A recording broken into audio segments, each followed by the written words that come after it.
Ćao kolege! Najviše vaših pitanja upravo je vezano za poslove koji se nude u okviru ovog programa.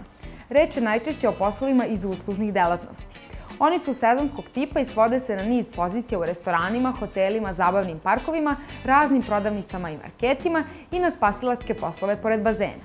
Kod nas ih možete naći u skoro svim delovima Sjedinjenih Američkih Država, od istočne do zapadne obale, preko centralnih delova Amerike, od Floride do Aljaske. Pozicije su zaista raznovrsne i ima ih za sve zainteresovane, za studente sa slabijim ili boljim poznavanjem engleskog jezika, za one koji bi leto proveli na okeanima, kao i za one koji više vole planinske oblasti pod nacionalnim parkovima i jezerima. Iskustva naših studenata su već izdvojila neke od njih kao omiljene i mi ih sa zadovoljstvom preporučujemo. Tu je najpre oblast Ocean City-a sa okolnim letovalištima Delavera, gde satnica iz godine u godinu raste, a studenti imaju na raspolaganju pregršt poslova na najraznovrsnijim pozicijama. Tokom sezone ovu oblast poseti višemilionski broj turista i izbor drugog posla nikad ne manjka.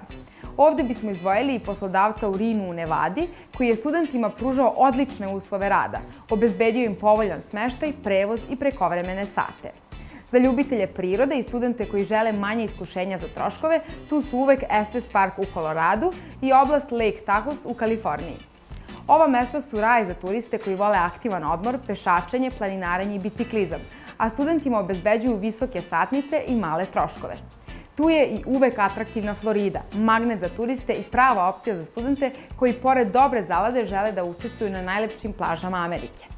Postoji još mnogo lokacija i poslodavaca u našoj ponudi, od luksuznih letovališta Cape Coda i ostrva Massachusettsa, preko porodičnih odmarališta Severne i Južne Karoline, nacionalnih parkova Tenesija, bazena u okolini Njujorka i Vašingtona, lanaca hotela u Rochesteru. Izbor je na vama.